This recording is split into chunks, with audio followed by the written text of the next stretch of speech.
Olá, boa tarde. Bem-vindos ao webinar sobre o mercado da Suécia. O meu nome é Joana Afonso e sou gestora de projetos na aceleradora do Instituto Pedro Nunes.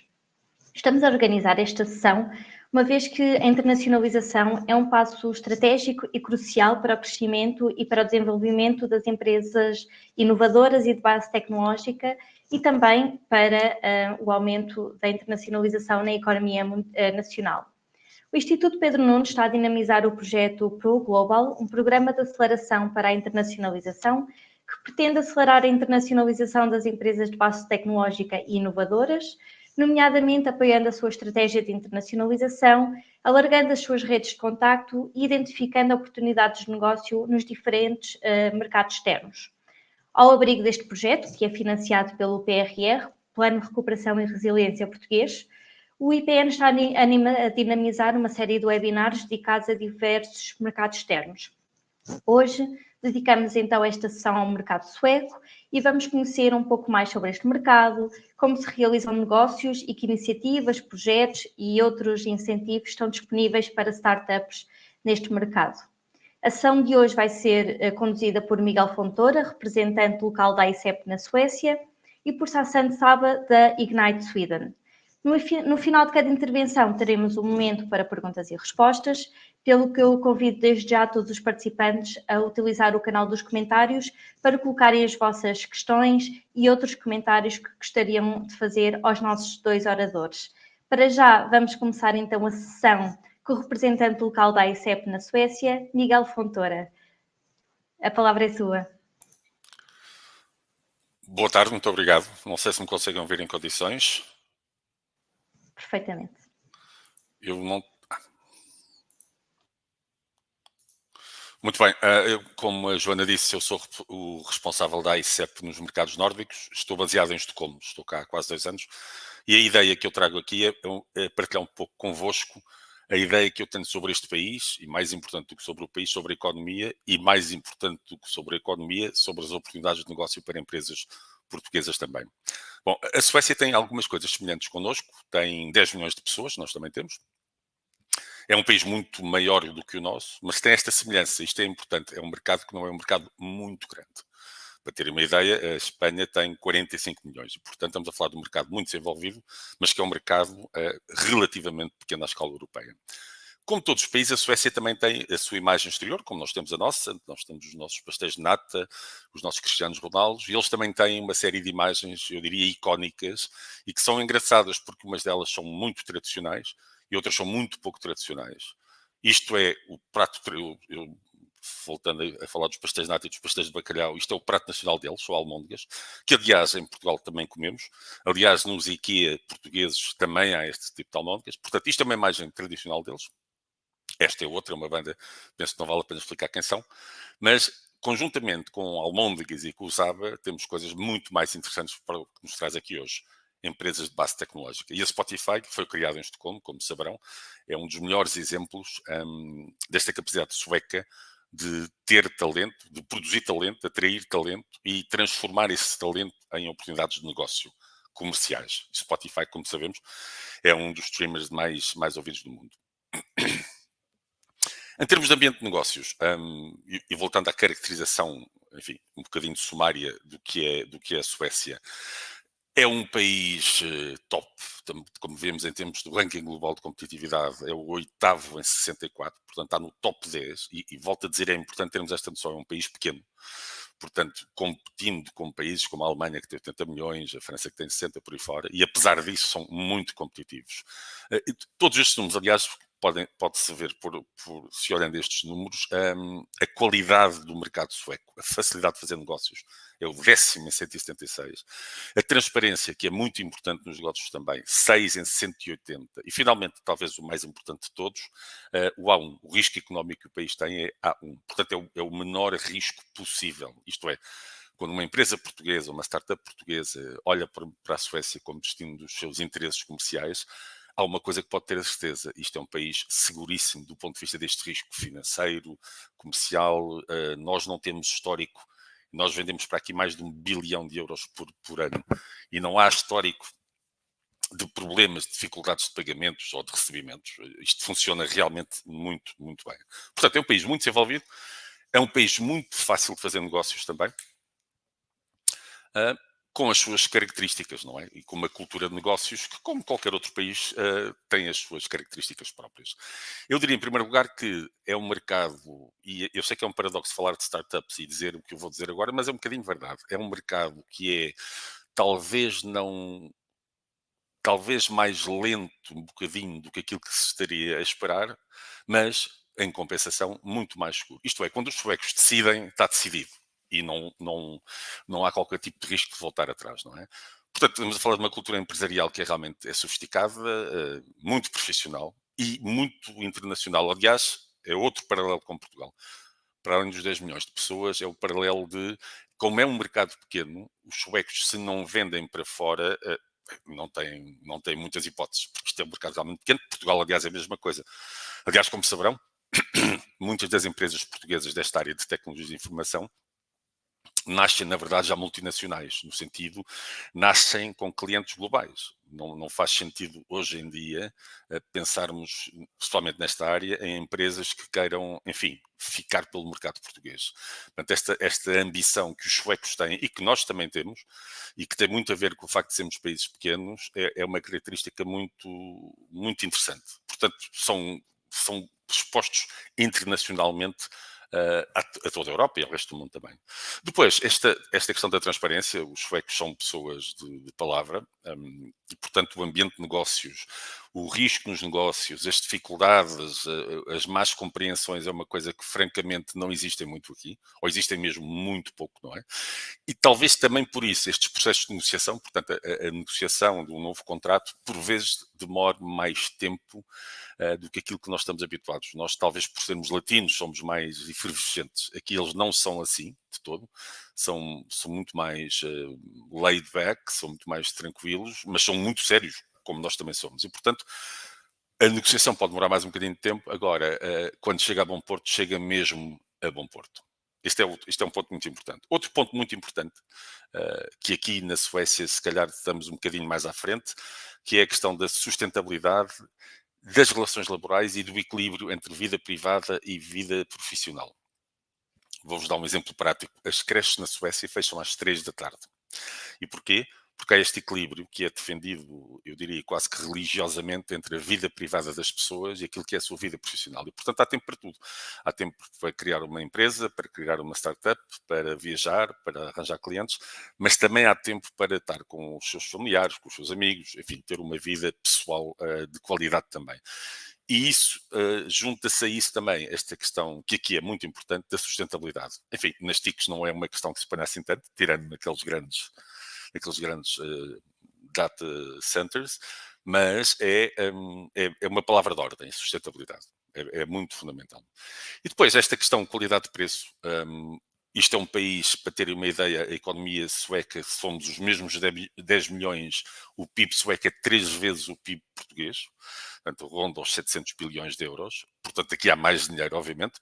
Mas dito isto, é curioso, porque havendo mais dinheiro, as pessoas ganham mais dinheiro, mas o nível de vida não é a ideia que se tem muito quando não se vive aqui, que é proibitivo. Não é assim tão proibitivo como isso.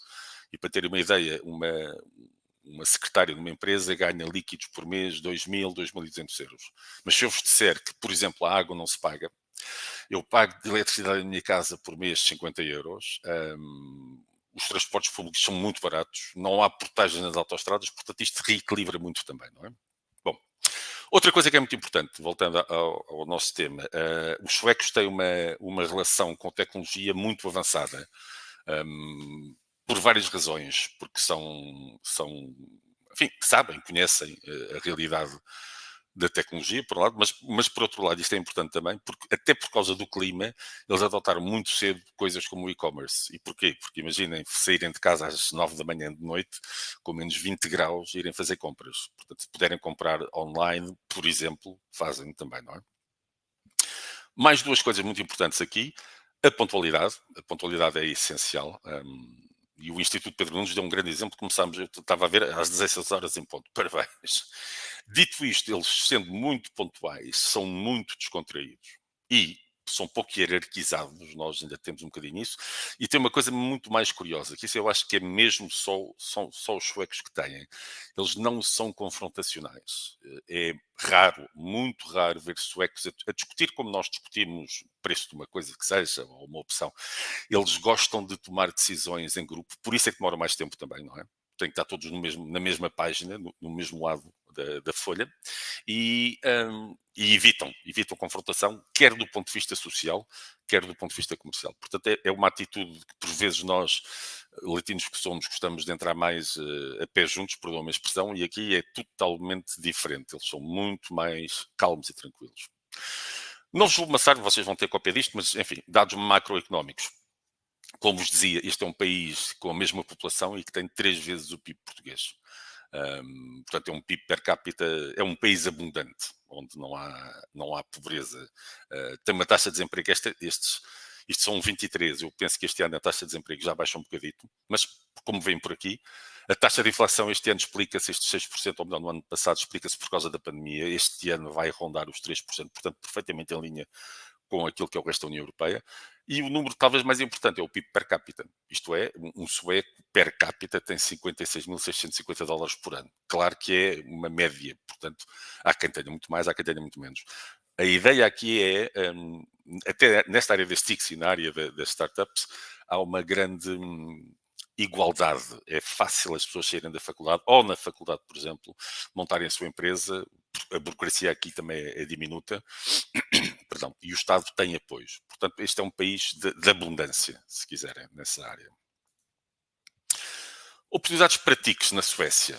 Bom, eu vou-vos dar aqui 2 números que não estão aqui no slide, mas acho que são interessantes para perceberem o tipo de mercado de que estamos a falar. 99, e quando digo 99 é mesmo 99% das receitas médicas passadas nos consultórios, nas farmácias, nos hospitais suecos, 99% não são em papel, são digitais. Por um lado. Por outro lado, este número ninguém tem certeza, mas à volta de 90%, seguramente 90% de todas as transações comerciais na Suécia são feitas sem recurso a dinheiro vivo, a espécie, a notas. É tudo feito pelo MBWay deles, que se chama Swish, ou por internet banking, ou através do telemóvel também. Portanto, há aqui uma desmaterialização das transações comerciais que é muito interessante e que, obviamente, representa oportunidade de negócio para empresas, entre as quais portugueses. Eu vou-vos dar um exemplo. Eu já me aconteceu na rua, enfim, aqui não há muitos mendigos, ou há muito poucos, mas pronto, de vez em quando há uma pessoa ou outra que está numa feira e está numa banquinha e está a pedir dinheiro. E ele tem o número de Swish num cartão. E, portanto, eu quando lhe dou dinheiro, se eu lhe der 5 coroas ou 10 coroas ou o que seja, não lhe vou dar dinheiro contado, vou-lhe transferir por Swish. Bom, isto é uma parte, mas significa muito. Portanto, é uma sociedade altamente digitalizada. Outsourcing aqui é muito, muito importante. Muito importante mesmo. Aliás, é um dos maiores da Europa. Como veem, mais de metade das empresas investe no desenvolvimento interno de software. Procura de mão de obra qualificada. Eles têm necessidade de, não sei se são milhares, mas centenas de empregos digitais que não conseguem preencher aqui. Como vos digo, por uma razão, quanto mais não seja, são só 10 milhões também, não é? E, portanto, há aqui, quem quiser vir para cá trabalhar nesta área, não tenho dúvida. Aliás, nós temos aqui muitos portugueses a trabalhar nesta área, não tenho dúvida que consegue ser bem sucedido. E até porque aí está o investimento da população, os serviços sociais, tudo aquilo que é GovTech cresce de uma maneira desmesurada, porque a Suécia, não tanto quanto Portugal, mas um bocadinho como Portugal, tem um problema demográfico também, não é? Nós temos uma bomba demográfica que está prestes a explodir, se calhar. Eles não estão tão mal, mas vão estar daqui a 10 ou 15 anos, porque a tendência em toda a Europa é essa também. Uma área muito interessante é o cloud computing, quer o software as service, infrastructure as service, platform as a service, são 3 áreas muito interessantes. O 5G, que nós também já temos em Portugal, eles começaram muito antes de nós. Aliás, eles têm aquela pequena empresa de telecomunicações que é a Ericsson e, portanto, têm estado na frente disso. Depois, as empresas de telecomunicações locais competem, portanto, há aqui um ambiente saudável de concorrência, não é? Que faz com que estas soluções sejam implementadas muito rapidamente também, não é? E depois, só para verem, há mais de 30 testbeds em tudo o que tem a ver com Internet of Things, 5G, 6G, por aí fora. Portanto, é um mercado, quando isto me repetir, que é realmente altamente técnico e digitalizado também. Portanto, é um bom caldo de cultura para qualquer empresa portuguesa. Números mais básicos sobre o setor das TICs suecas. Como veem, as vendas, 80 bilhões de turnover por ano. Estes números estão aqui, estão em coroas suecas, mas eu traduzi-os para euros. 80 bilhões de turnover no ano passado. Um crescimento anual que, reparem, é entre os 18% e os 26%, o que é uma coisa espantosa. 18%, portanto, eles crescem um quarto daquilo que era no ano passado. 8% do PIB dos tais 600 bilhões de euros é TICs, o que é assinalável também. E o conjunto do setor das TICs emprega mais de 260 mil pessoas. São dados que eu acho que comprovam claramente a importância deste setor na economia sueca. E tudo que a tecnologia, obviamente, é uma plataforma que ajuda. E, portanto, nós aqui na Suécia temos estas 12 áreas, se quiserem. Eu não sei se conseguem ler, mas eu posso, começando por cima, Health Tech, Biotech, Meditech, Editech, Food Tech, Government Tech, que é muito importante, aliás, nos 4 nórdicos, Clean Tech, Legal Tech, InTech, Retail Tech e FinTech e PropTech. Portanto, estas são as áreas todas e em cada uma dessas áreas as empresas suecas estão a dar cartas, são fortes. E já agora há aqui uma outra coisa que é importante se calhar mencionar. A Suécia, durante algum tempo, foi criando uma relação, especialmente com a Estónia, em termos de outsourcing, para as suas soluções de cloud, para as soluções das empresas suecas, e por causa daquilo que se está a passar na Ucrânia, e sendo a Estónia vizinha da Rússia, há empresas suecas que começam a olhar mais para o sul da Europa, como eles chamam, nomeadamente Portugal, Espanha, França. Porquê? Estão um bocadinho mais longe, mas não têm qualquer tipo de problema geopolítico e de geossegurança. E, portanto, aqui há uma hipótese, ou pode ser uma hipótese também para as empresas portuguesas. Eu estou quase a terminar. Mais um slide que é este, que eu acho que é muito interessante. Eu não sei, eu penso que a Klarna não existe ainda em Portugal. Klarna é um banco online. Revolut, portanto, vêm por aqui as empresas suecas, a Volt, a Rapid, que são realmente das mais valiosas que existem na Europa. E estas são, algumas delas são suecas. A primeira é sueca, que é a Klarna.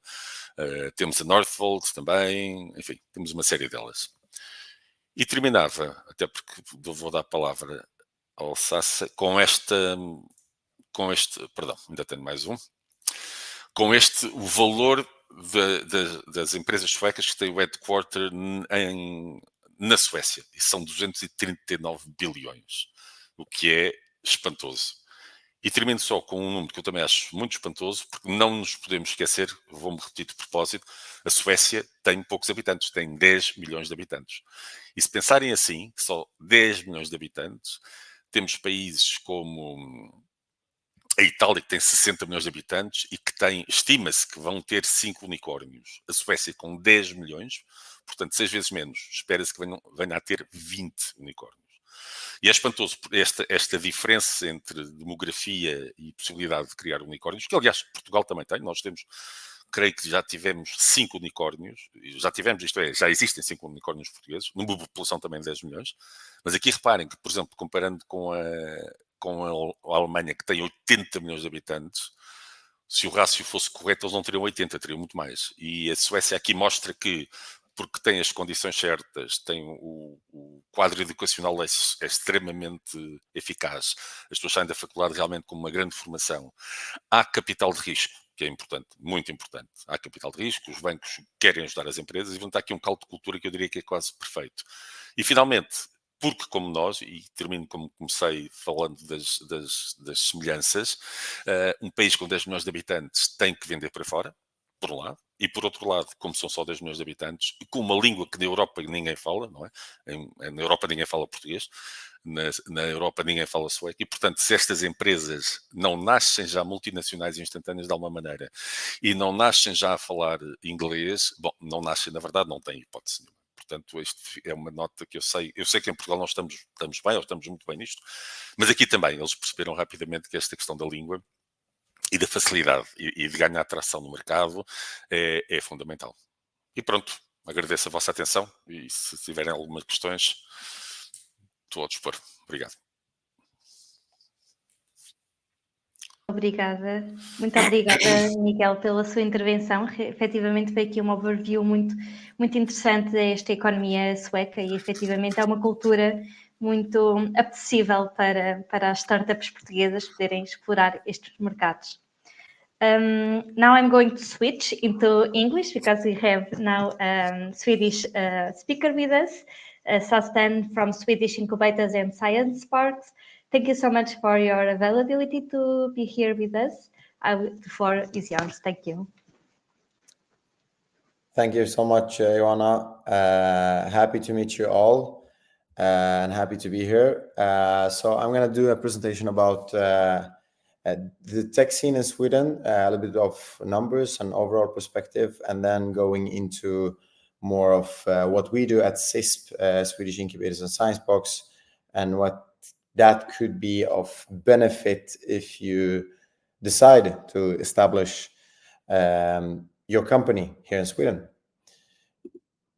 So since about 400 years, we have been rethinking the industry in different ways, and we still challenge it in different ways here in Sweden. And what one perspective of that is to constantly find new innovative solutions for a better tomorrow. And as you might know and might seen before, Sweden is a quite small country with 10 million inhabitants or people. And but we have a lot of corporates, and the journey started 400 years ago. And as you see here, we have some of the most promising or global leading corporates worldwide. But to the right side, you see the new ones that are coming up. I heard Miguel that he mentioned Northvolt as well. To that as well, of course, Klarna, Spotify, Heart Aerospace, Cree. So we have new potential corporates, at least unicorns, that are coming up in the music industry, in health industry, for example, also climate tech. And this is what we try to do, not only us as an organization when it comes to Swedish Incubators and Science Box, but actually the whole tech scene.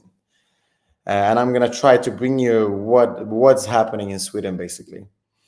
But a couple of numbers just to have that with us. As I mentioned, Sweden is a relatively small country in this matter. We are, though, number 3 when it comes to Europe's largest or number 3 largest global hub for corporate headquarters. As well, 50% of Sweden's GDP are actually exports.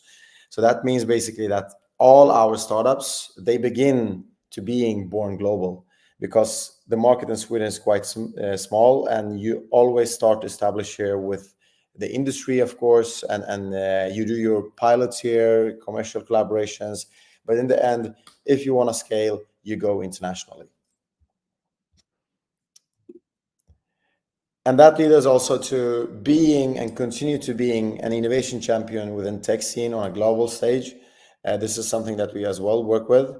Maybe you know this already, but we're quite highly ranked. Actually, this is the old numbers. We are number 2 in Europe, but we were number 1 for many years. Still, though, what we see here is that we have a quite high number when it comes to of the GDP that goes into R&D investments. 3.5% of the GDP actually are invested both from public and private sector. As well, when it comes to, I saw also the mentioning of the unicorn as well. We are not ranked number 2, or Stockholm is ranked number 2. Second to only Silicon Valley to producing the most unicorns per capita. So we have a quite high rate of companies that actually are becoming unicorns. Though I need to say as well that we have 43 unicorns.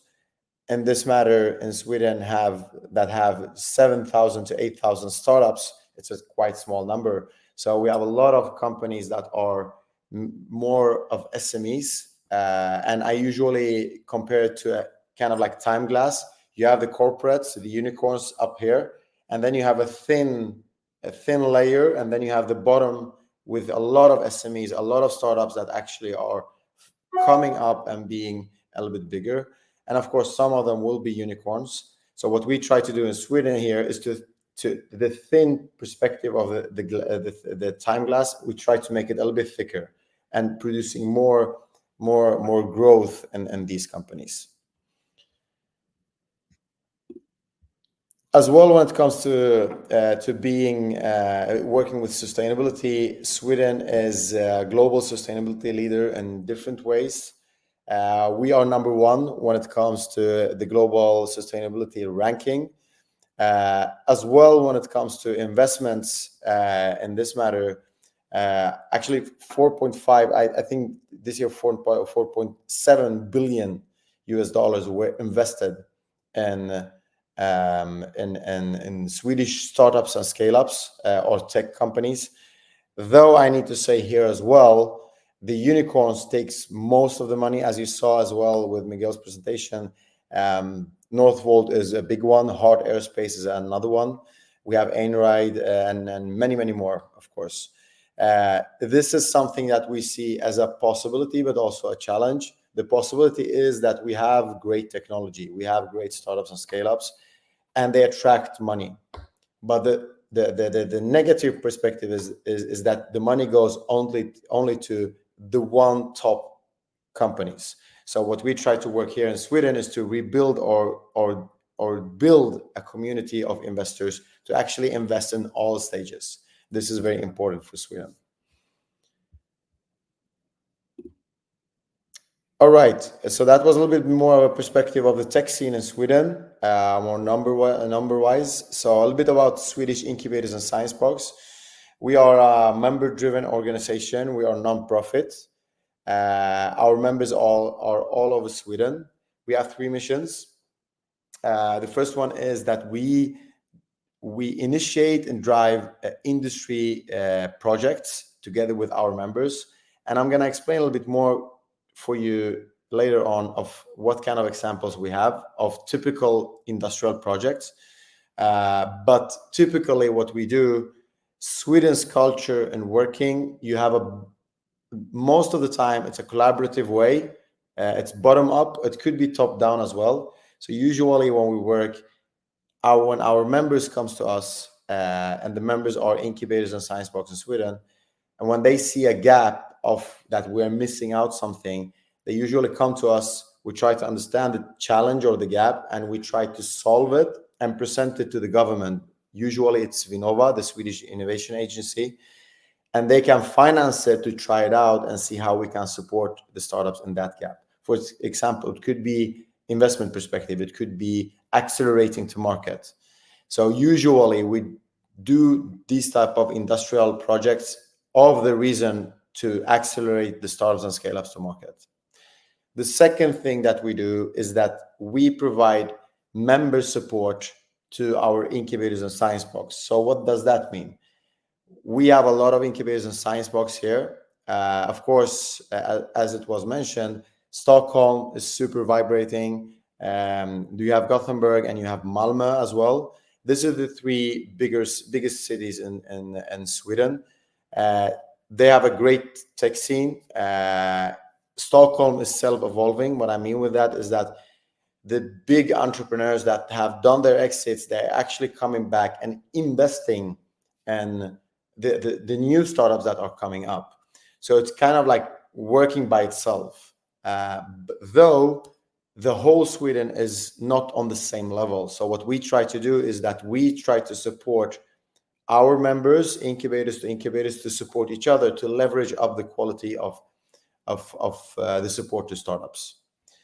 The culture, especially in Stockholm, I would say a lot of people, especially students, they study, but instead of going into a job, they try to start their company. Even if they don't succeed, they continue with another idea. and then they take a job. So it had been like an entrepreneurial shift when it comes to working with startups, initiating or starting companies. The third thing that we work with is advocacy and policy work. What does that mean? For example, we have a lot of regulations in Sweden that hinder the startup to actually scale. And this is a big challenge in Sweden. We see a lot of other countries that are doing really, really well. They have their startup strategy. They're focusing on that. This is something that we're trying now to work with the government around. For example, if I would take startup visa, we have seen countries who have basically a runtime of 2 to 3 weeks, and then you have a decision if you will get the startup visa or not. In Sweden, you have 3 to 6 months if you're not from Europe. Of course, in European Union, it's something else. But if you're outside the European Union, it takes you, and I'm kind when I'm saying 3 to 6 months. So we're lagging behind in some areas when it comes to policy. We need to solve these challenges because a lot of our companies need to recruit people, for example, and it's too complicated. So they go within European Union or actually Sweden. But we know we're losing a lot of talent in that matter to scale the companies and so they can make it international as well. Talent is crucial. So about us, as I mentioned, we have about 60 members. As you see here, we are active in all regions of Sweden. Our members are locally and regionally, and I'm going to explain to you what the startups works with. What the incubators works with, and what a science park works with. The common thing with these players are that we have a lot of tech companies involved in our processes and our business development processes. So we have about 5,000 tech companies, and we focus only on tech. So if somebody wants to start a consultancy firm of somehow, then there's other players that can support that entrepreneur. And just to showcase you something that's very interesting in Sweden. So in Sweden, we have something called teacher's privilege or professor's privilege. Basically, if you are studying, or if you're a teacher or a PhD student at the university, you own all the IP. So it's only us in Italy who have this law. It's a state law. That means that you own everything. So it's of course always challenges with it, but also a lot of opportunities. So what we do here is that we work a lot around the person, the innovator, the idea owner, promoting entrepreneurship, coaching in entrepreneurship, all the things that if you want to start a company or specifically a tech startup, all the support that you will get is free of charge. So all universities have innovation offices. They also have holding companies or holding investment arms that can actually invest in the tech startups if they can meet each other and they like each other. That's only when a university can own part of a company or a startup. Otherwise, all the support is free of charge. This is to promote and push new technologies and entrepreneurs to the market. As well, as you see here, we have different programs for scale-ups and as well established business. And I'm going to just showcase you the landscape that we have in Sweden when it comes to different industries, but as well when it comes to which players that are involved. So to begin with, you see incubators, accelerators, incubators and science parks only. So for example, if you're early stage startups, if you're connected to university, then you have an innovation office. You can go to them and get the support. But if you're not connected to a university, there's still a lot of players and the incubators that can actually support you in early stage maturity level. This is as well free of charge, totally free of charge. As well, the accelerators, that's when you take the next step. When you have basically want to scale and you're more mature, then you can get access to another type of infrastructure that is connected to the incubators.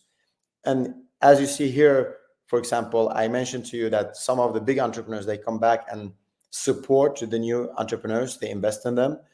As you see here, Norrsken, I'm just gonna highlight it here. As you see it, you have epicenter and accelerator perspective, and also Norrsken. That's backed by one of the founders of Klarna. He have initiated it, and he's investing all the money in it. It's an impact hub, accelerator, and also VC fund. This is the type of players that we see coming up on the table. Then you have a mix of entities where it is a science park, but it's also an incubator in-house in the science park.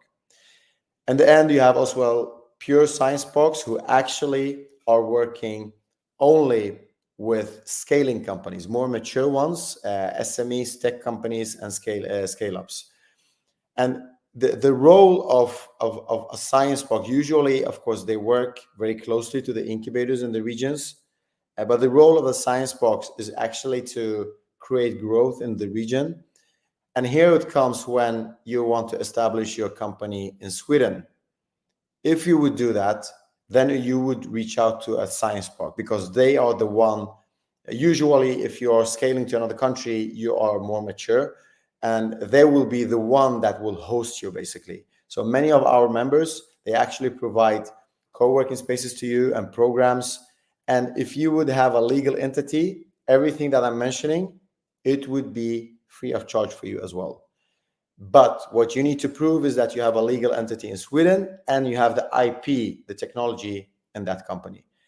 All the financial tools from the Swedish Energy Agency, from Vinnova and other players, you have access to them as well. Just to give you as well the industries here, as you see, we have a lot of players in general tech, because the tech industry in Sweden is big, is very broad. You have everything from gaming to digital solutions to connectivity to IoT. Sorry, you have clean tech or climate tech, etc., etc. So we have a lot of players that works in general tech. As you see, deep tech is very big here, and as well, of course, life science. The gaming industry is also booming, I would say, quite much. And there's some other sectors or industries that we work with as well. I'm not mentioning climate tech here, because what we see in Sweden is that climate tech goes into everything. It's like AI; it goes to everything. So Sweden we have identified at least 500 companies, startups and scale-ups in Sweden, and we believe that number is about 800 to 900 companies only in climate tech.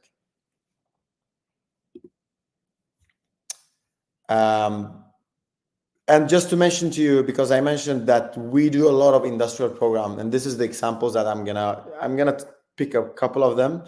So I'm gonna pick the one, Ignite Sweden, that is actually part of us at CISP. So usually what we do, as I mentioned, if we have a couple of players that are interested or see a gap, we try to cover that gap for the startups. So Ignite Sweden is basically what we saw. It was that we had a problem in Sweden to take the solutions to market even faster. The challenge was that we're not doing enough. We need to do more. A key aspect to that, or key metric or solution, is the industry, because we have a big industry here.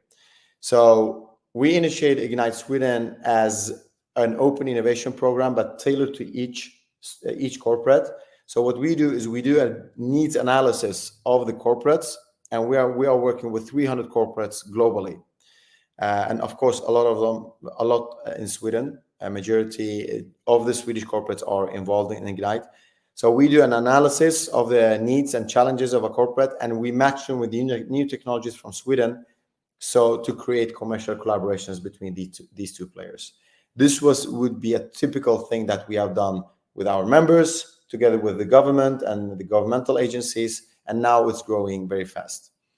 And this is to create more business deals for the startups. Imagine having Volvo, Electrolux, ABB that backs you up. It will give you a lot of opportunities ahead. We have as well Swedish Scale-Ups. It's a scale-up program that is initiated to companies that actually want to have about 50 million euros in revenue, or going to that stage. So they don't need to have it in the program, but in the ambition should be that way.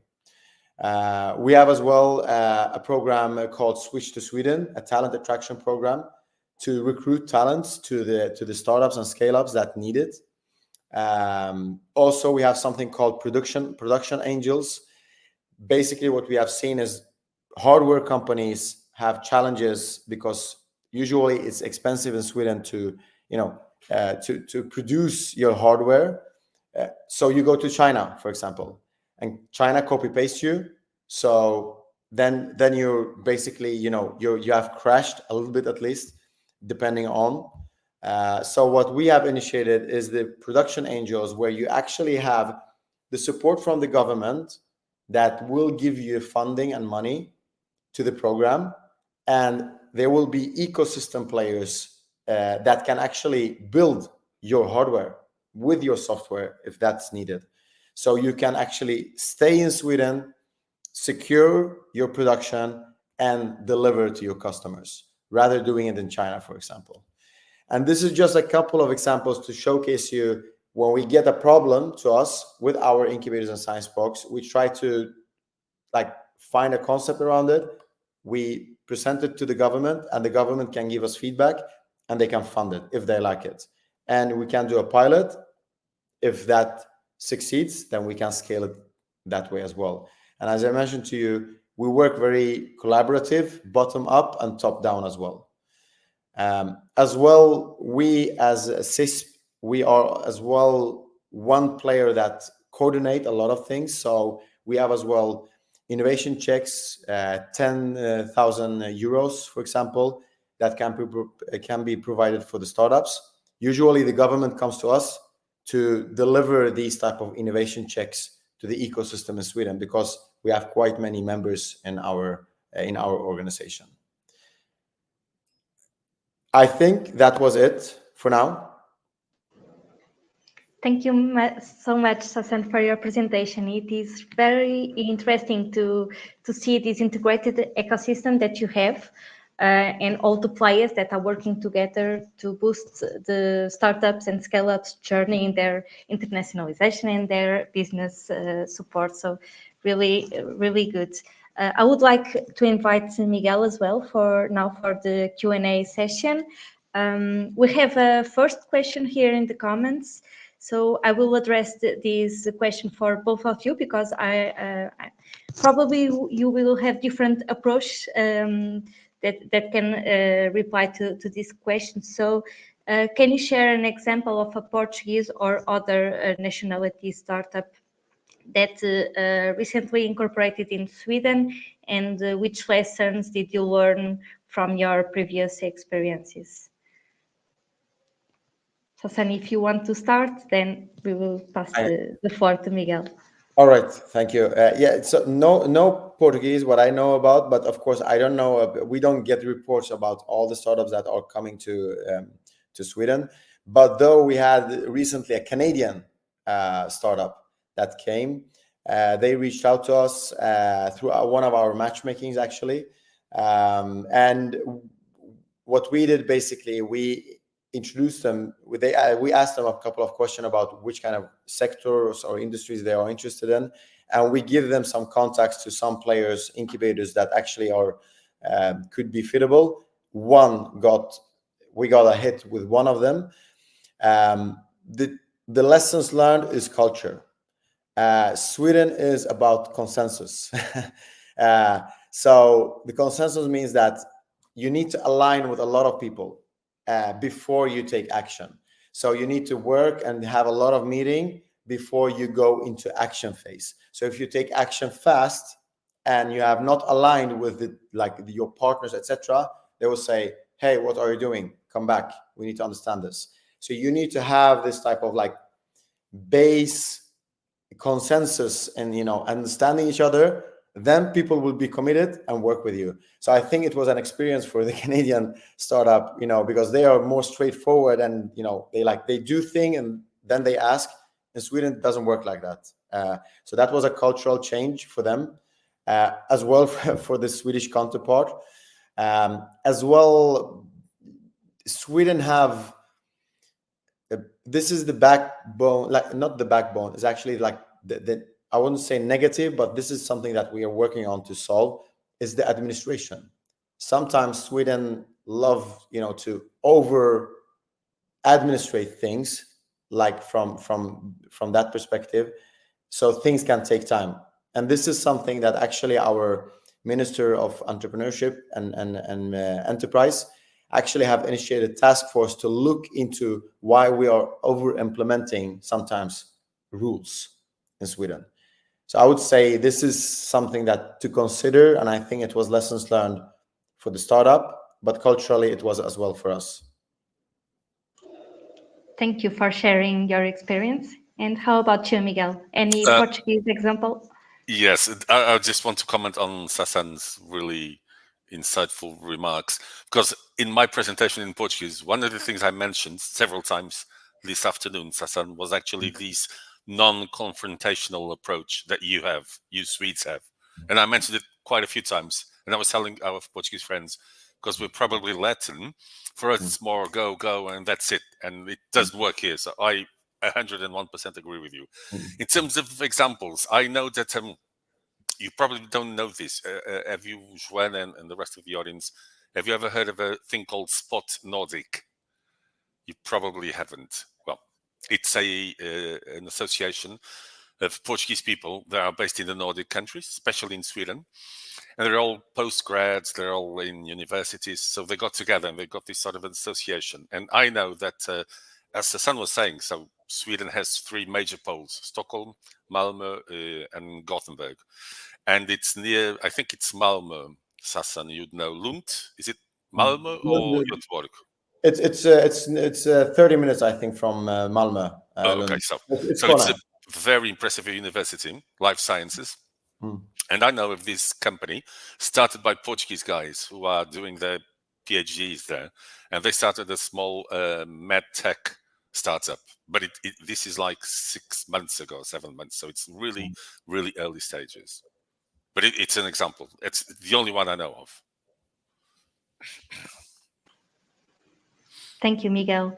So we have another question. So Sweden being a natural exporter of technology, could Sweden be an importer of technology, namely regarding regtech and fintech? And is Sweden a conservative country, and does it have any difficulty to accepting foreign technology? Maybe Sassan can maybe be the expert. All right, I can do that. I think definitely Sweden I won't say we have. Sweden want to be a soft landing to the rest of Europe as well. And just to explain that, because Sweden wants to have initiative when it comes to companies that want to establish and invest in Sweden. We welcome that. We have said to the government, we need to have, if we want that, we need to have more programs with support to this type of international companies. This is not set yet, though our science parks, they have a regional mission to attract companies to Sweden within different fields, different areas, different industries. But we still require from the government, we have said it, we could do a great job if we would work with this systematically.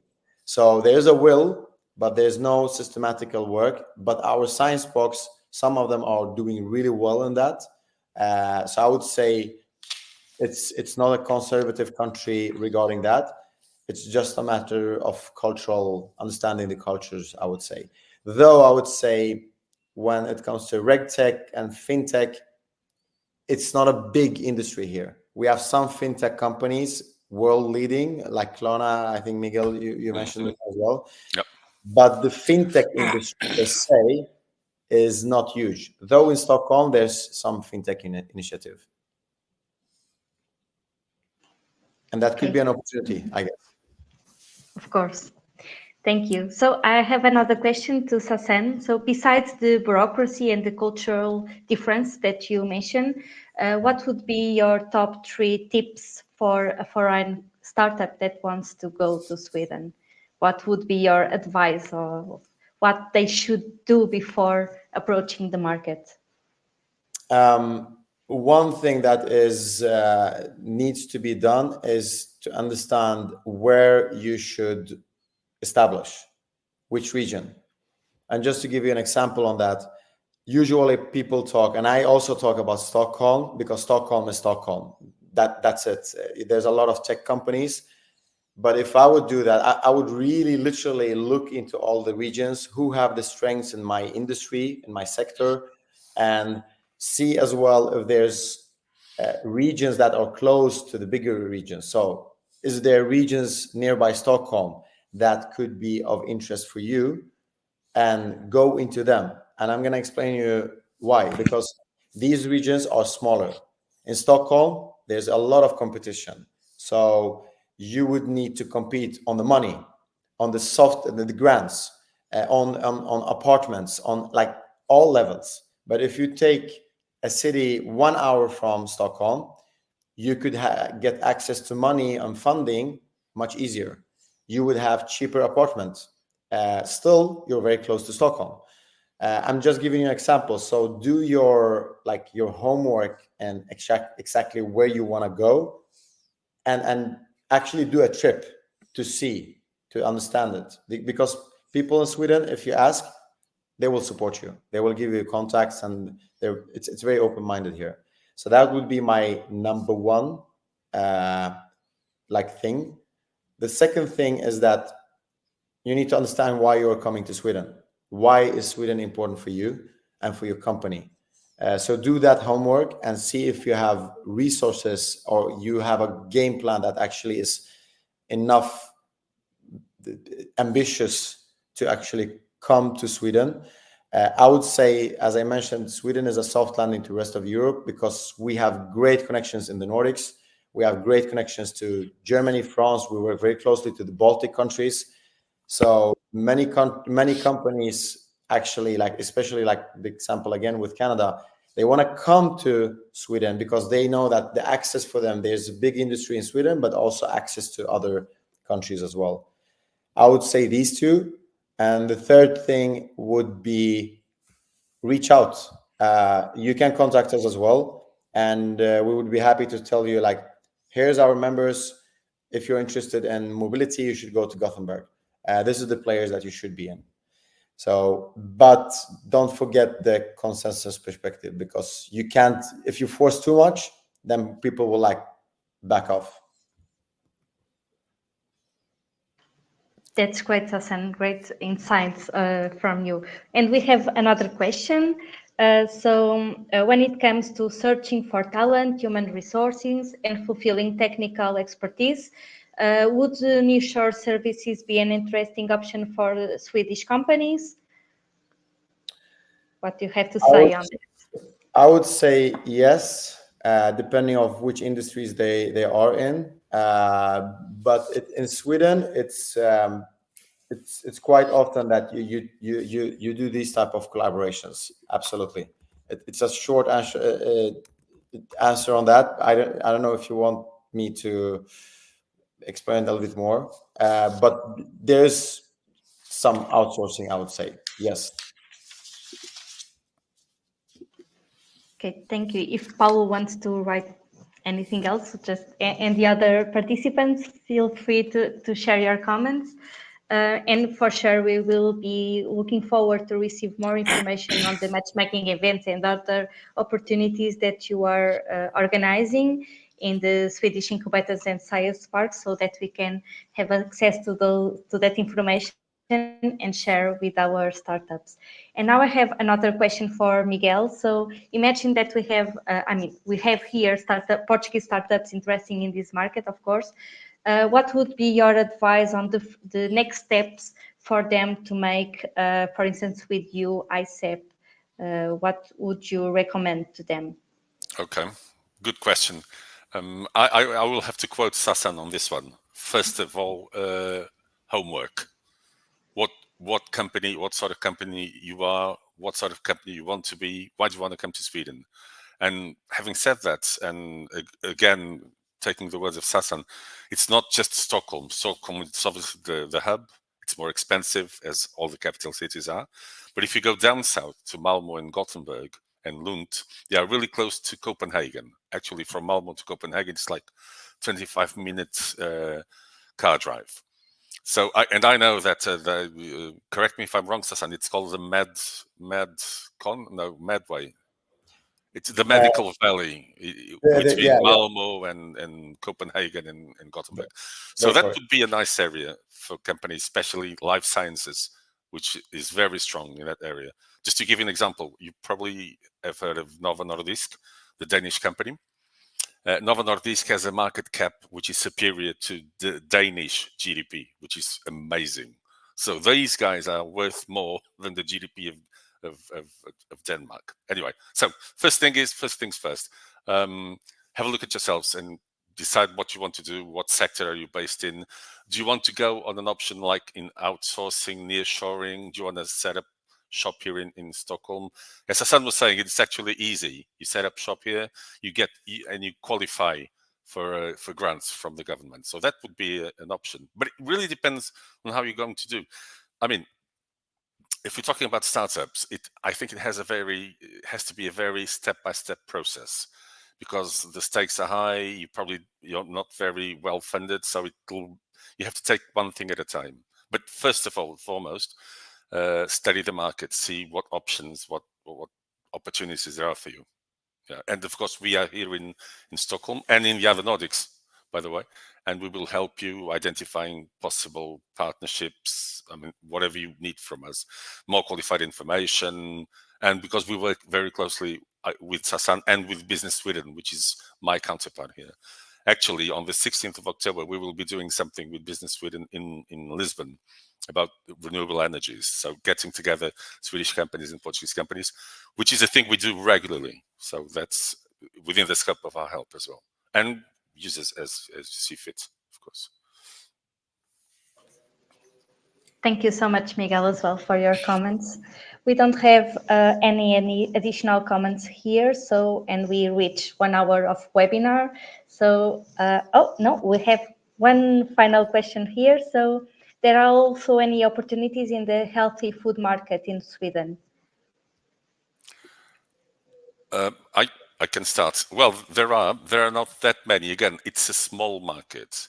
And the big companies, the Swedish, the supermarkets, the chains of supermarkets, which are basically 3, excuse me, they tend to buy in the German fairs, the agri-food, big German fairs, rather than buying, because there are 2 small agri-food fairs here in Sweden, but they tend to go to the big ones, which are in Germany.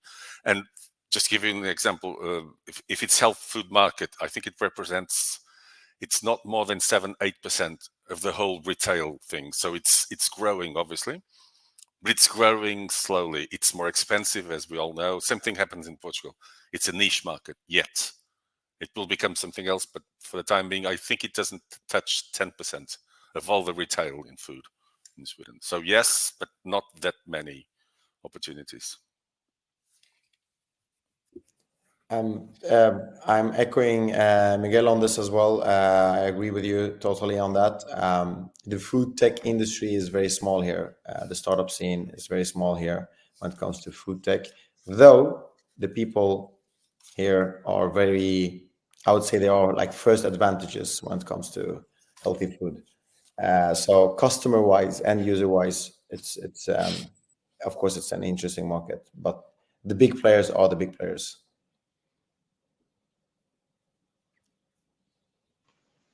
Thank you so much again, Sassan and Miguel. So I think that now we reached the end of this webinar. I would like to thank you once again for your availability. We are going to share your slides and all of the information, and we will stay in touch for new opportunities that might arise from you. Thank you so much. Thank you. Thanks, Sassan. Thank you. Thank you. Thank you, Miguel. Thank you, Anna. Keep in touch. And thank you for all the questions. Thank you. Thanks. Bye-bye.